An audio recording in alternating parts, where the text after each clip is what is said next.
Welcome to NFL World, where NFL starts and ends. I'm your host, Jacob. And as we enter week 12, there's quite a few things going down.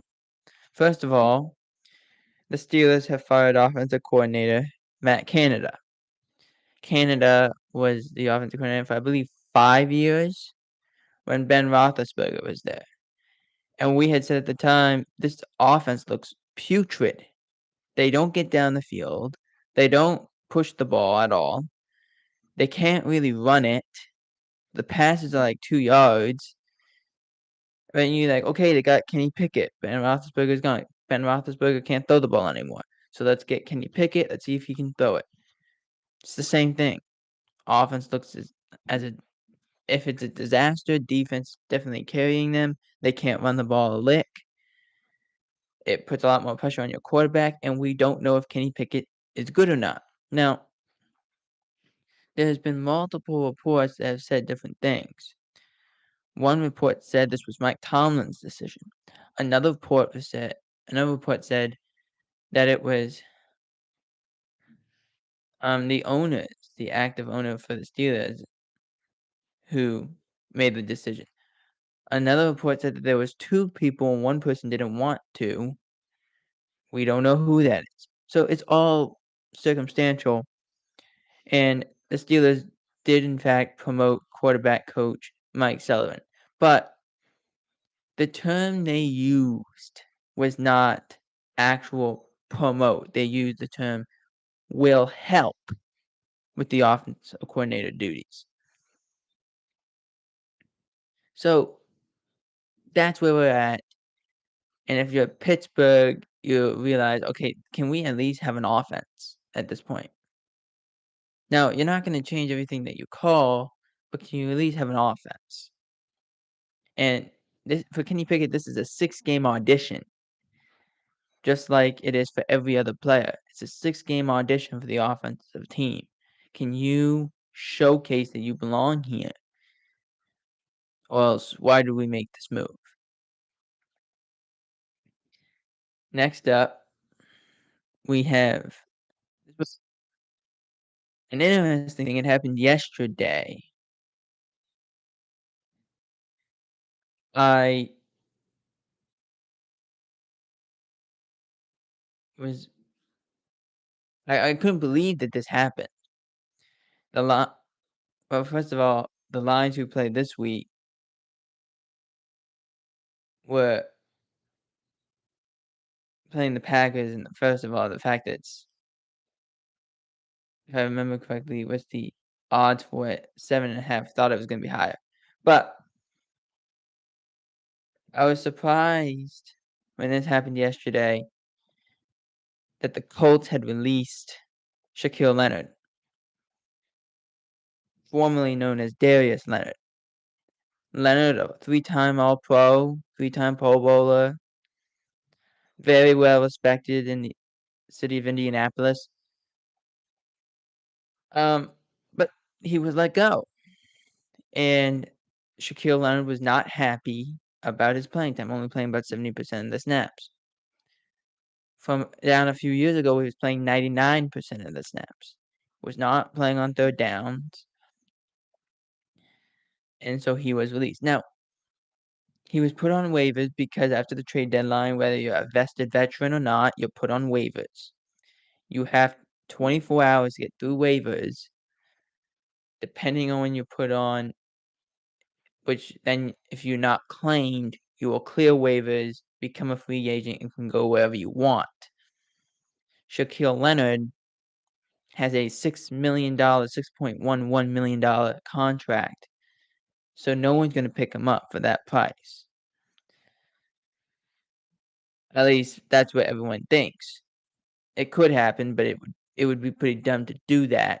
Next year, he has a $6 million injury guarantee in terms of a $19 million base salary, so it just makes more sense to keep him on waivers, let him become a free agent, then decide where he wants to go.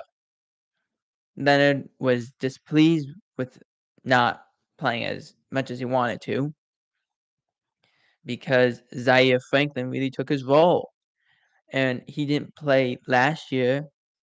He had an ankle injury that somehow related to it was a nerve injury. They had to do something in his back, so he hasn't looked 100% healthy as of now. So there's a lot of teams that do need linebacker help that are in contention. Buffalo is one of those teams. Philadelphia is one of those teams. Dallas is one of those teams. Maybe, and if I was Leonard, I would be calling not teams but players of organizations and say, "How do you like this coach? What do you like about this coach? What does he do in terms of a scheme?" That's what I do. I would have started making those calls. But when he first sent out that message on his Instagram, like saying thank you to Indianapolis, we all thought he was retiring. And then it turns out, no, he got released. And he is now no longer with the Indianapolis Colts. But there is a lot of teams in contention that need linebacker help. Like I said, Buffalo, Philadelphia, of course, going to be linked to Dallas, but maybe Dallas goes that way. You don't know. But Shaquille Leonard no longer with the Indianapolis Colts. Next up, first of all, this is how far this quarterback has come. Zach Wilson last year, it looked like he just didn't care. He was blaming everyone else, but he didn't care. Now he's really grown up into he absolutely cares. He said, "I need to be better. I need to perform better. Our team's performing well, but I'm not performing well." Zach Wilson, who was benched for the Black Friday game between the Jets and the Dolphins, Tim Boyle will start in that game. And they asked a question because Wilson's not going to be the backup quarterback. It's going to be Trevor Siemian will be the backup quarterback. Wilson was asked a question after starting 4-3 this year, 3 straight losses, and have scored a combined 24 points in those losing streaks. The Jets were 0-11 third downs against the Bills. ESPN asked Zach, did he feel he was getting scapegoated? In fact,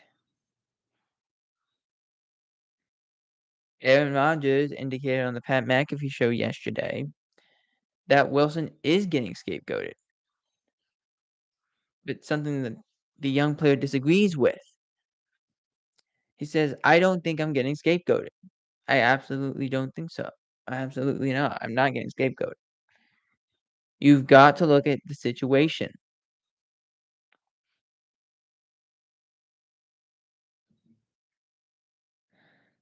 We're not scoring touchdowns regardless of what I'm doing. My job as a quarterback is to help score points. I can sit here and say I have a bunch of growing and tremendous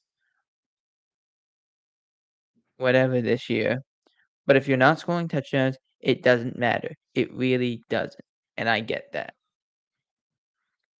So that just proves of how far he has come as a player. I will say this though. He's not getting scapegoated. But this was a fair take that happened. This happened on Twitter. Zach Wilson's been brought through the ringer, and they asked Zach, and this person actually had a fair take with it and said, the guy's gotten backup reps all year, very minimal reps. He's not prepared to be the starter, which is true, and that's a fair take. I will also say this. The team itself as an offense is terrible. I understand they're trying to learn on the fly, But you gotta have someone that helps both quarterbacks, not just one quarterback that we think is gonna be there. Turns out he's there for about 5 snaps, and we gotta roll with this young guy. Doesn't work that way. And Zach's proven at times he can be a good quarterback. There's just more times than not, he's not going to be a good quarterback. I said this, I believe I said this on Monday. You had 41 drives that you didn't score a touchdown, 200 game time minutes that you didn't score a touchdown. In any other market, in any other team, the quarterback would have been benched. The coach would have been fired because the offense isn't working. But not with the Jets. They finally score, but these are things that happen.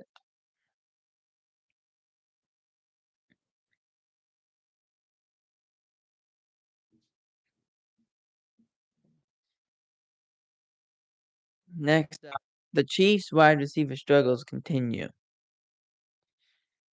The Chiefs lost to the Philadelphia Eagles on Monday Night Football, which we will talk about a little bit later. They lost that game 21-17 in a game where for 54 minutes, a little less than 54 minutes, a little more than 54 minutes, excuse me. It was like 53 minutes and like 38 seconds. It was some ridiculous number. For that length of time, they were winning the game against the Eagles.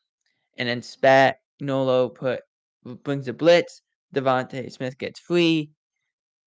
And it's a good throw. It's a great throw from Hurts.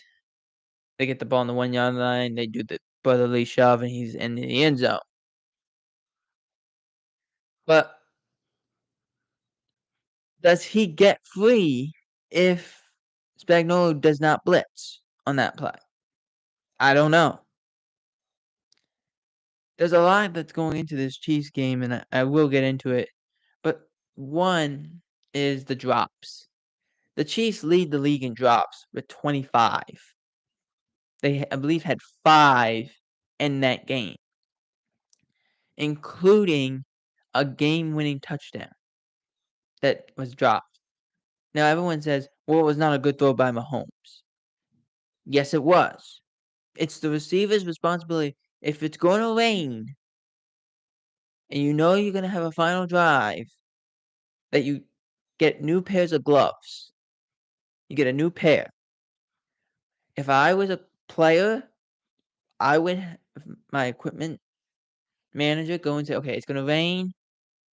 I want this amount of gloves because I want to change my gloves every so often. I want gloves on the sidelines for me. I want like 6 pairs of gloves. When my gloves start getting really wet, I'm going to take them off and I'm going to get new pairs of gloves. For the reason of I want my gloves to be because it's so much harder to catch a football when your gloves are wet or when the ball is wet. And they go score a touch. They're gonna go score a touchdown. He throws it up there, and Valdez-Scantling beats the corner and drops the ball. It's not. I guess it could have been a better throw. I guess, but it's not a bad throw. It's not bad, suggesting the ball is wet. The ball is gonna go a little further. The ball's also gonna be a lot more slippery. It's harder to grip. The fact that it was that good of a throw, and still Valdez-Scantling could not catch it. The problem. On a 4th down and what was it? 4th down and 25, 4th down and 30. Mahomes throws it to a wide receiver, gets dropped, slides right through his hands. Kelsey dropped the pass. These were things that just happened. Mahomes threw an interception because he can't get enough loft on the ball. These are things that just happened. It happened in the rain. That's what happened.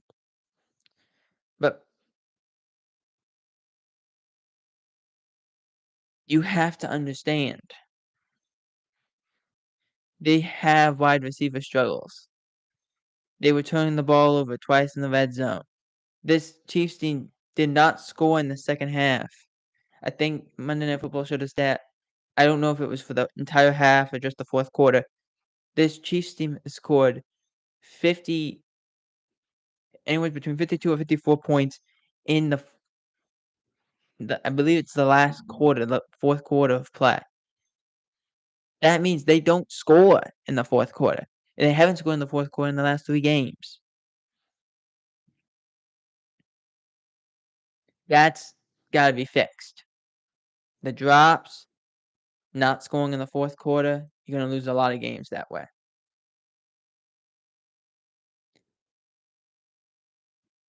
Next up, we have let me make sure. Oh, yeah.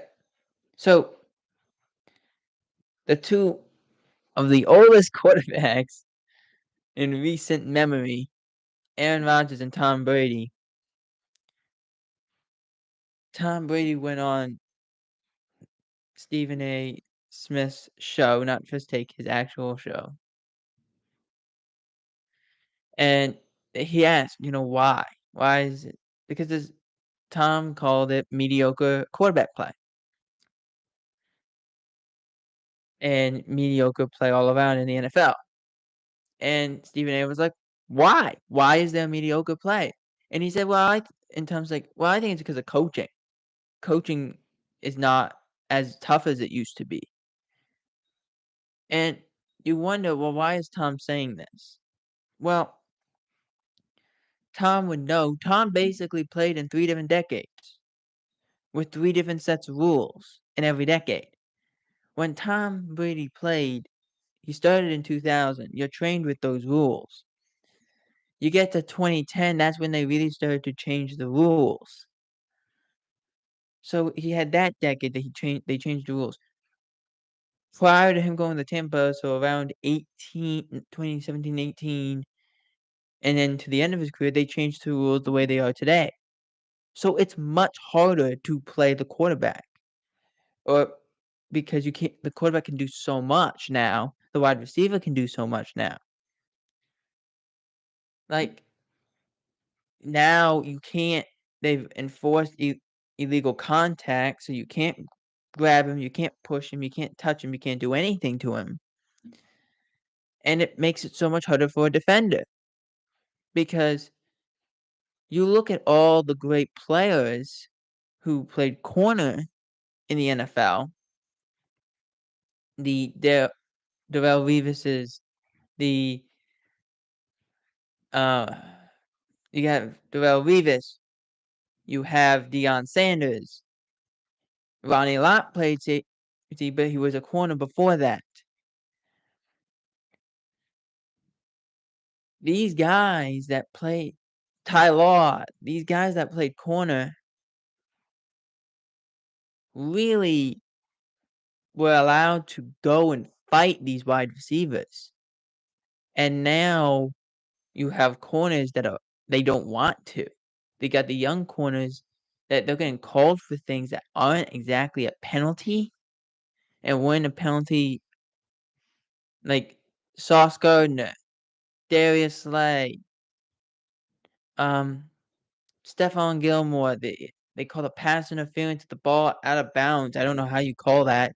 They call a pass interference when the ball against the Chargers that yes, he does kind of grab him, but the ball's a throwaway. Like, it's not catchable. So there's penalties with this, and it's really affecting the game. They're not allowed these corners to play because there's some of them, the corners are just standing there, and the wide receiver runs into it. And that's definitely a problem.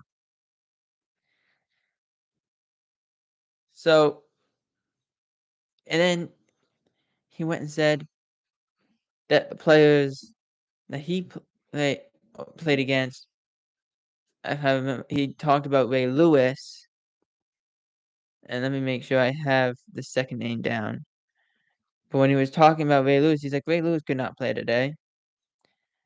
And he said the reason Ray Lewis could not play today would be because he would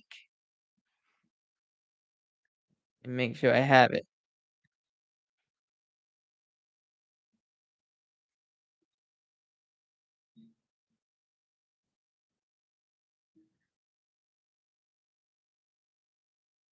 Let me make sure.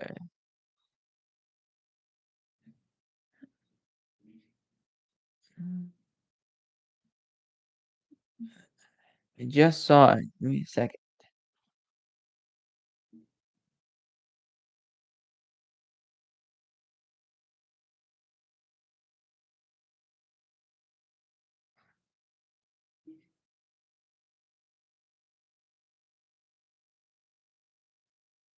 Okay, hang on. I'm gonna look this up to make sure I have it. But he basically said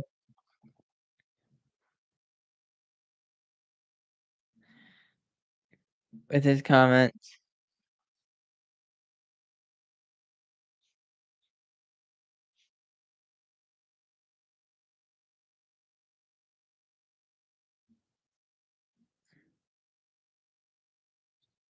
that look,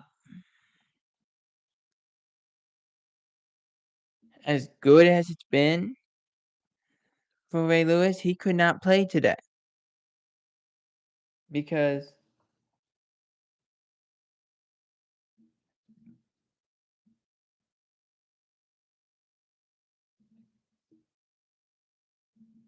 make sure I have it here.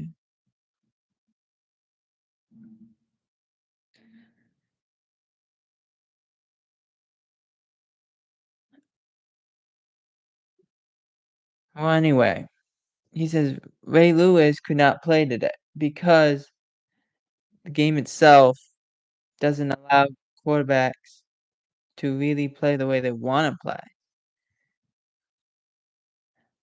They they offensive the rules are dictated for the offense. And start of this year, the defenses were kicking butt. They ended, and then probably going to change the rules this offseason to favor more offense. That's what they're going to do. It's not fair, but it is the way it is. And I'll give you a fair point before we head to the preview for Week 12. The brotherly shove play, Richard Sherman brought this up a number of weeks ago, and he's 100% right. The brotherly shove play is the offensive line is the biggest factor. The Eagles' offensive line is probably the best in football, and I'm a Cowboys fan. They get the push, so Jalen doesn't even really get touched. But then there's Hurts who squats like 600, 700 pounds, and then there's two guys behind him to get a push. That play they can run. But if a defense tries to do that, they gonna get fined and flagged for it because they can't do that. The rule states you can't shove a defender forward. As a defensive player, you can't shove another player forward. You can't shove a defensive player in front of you forward. But the brotherly shove play is allowed. That's the thing that makes no sense. It's completely offense driven.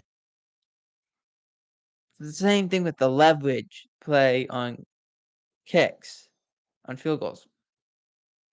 I guess they were trying to say they don't want injuries, but at the same time, it's like, does it really affect anything? Who knows? It's really just so the offense can kick an extra point or kick a field goal, kick a closer field goal. It's what they do. And a game previews. So the game recap from Monday night, the Eagles beat the Chiefs 21-17 in a game that they performed. The Eagles performed okay. They were okay until the last half of the game, last 6 minutes of the game. Otherwise, They were all right. They struggled with some wide receiver stuff. They ran back-to-back wide receiver screens, one to the left and one to the right. Had no success. The plays that they really did have was when they kind of ran like a screen with Swift. That worked. But otherwise, not much from this Eagles offense. And that's the thing, I think, if you're the Eagles. If your offense isn't going to do anything and you have all this talent, there's a problem. And again, I know the Chiefs were bad, but that's a concern if I'm the Eagles. Is that a team that scored 17 points didn't score in the second half. And yet here we are, we can't find an offense. It's problematic. I also will make note, I don't understand why A.J. Brown has all these confrontations with Jalen Hurts. I don't get it. Not Jalen Brown, excuse me. A.J. Brown was trying to go on it's an in-breaking route at the first down marker, but he beats the corner off the line, so he's trying to get the ball right away so he can go score a touchdown on a go route, but that's not the route. So Jalen doesn't throw it. So by the time that Jalen throws the ball on the in-breaking route,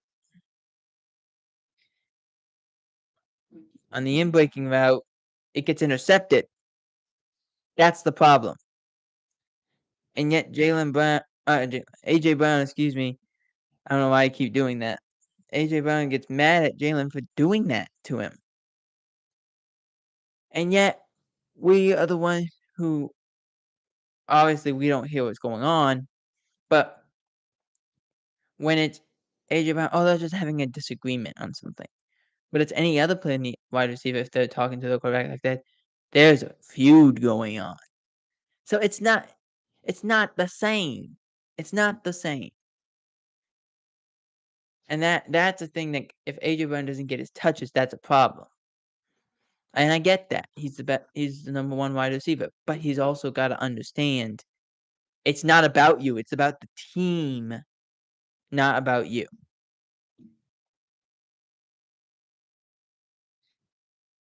Alright, the previews for week 12, 3 of these games on Thanksgiving.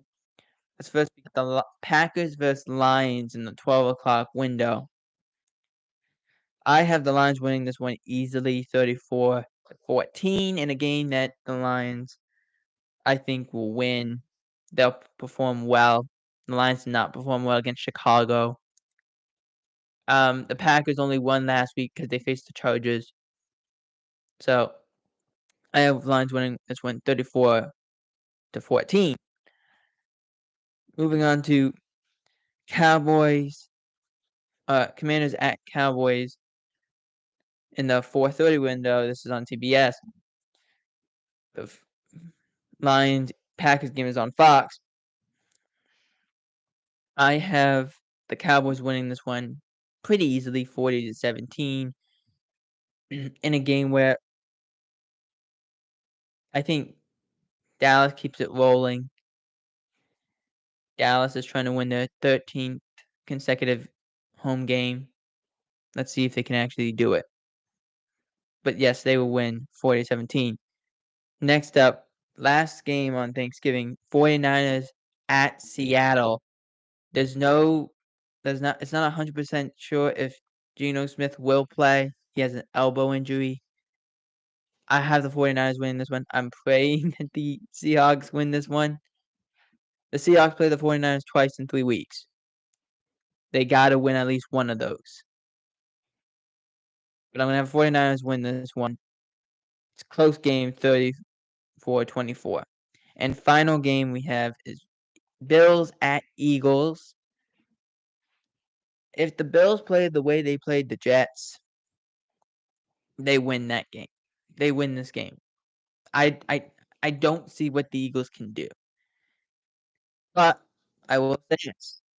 It's a close game, but Bills are on top and win 28-24. Let me know in the comments who you would predict to win these games, and that on those Thanksgiving games, and what do you think the scores will be in the game against Buffalo, between Buffalo and Philadelphia. For NFL World, I'm Jacob Hebert.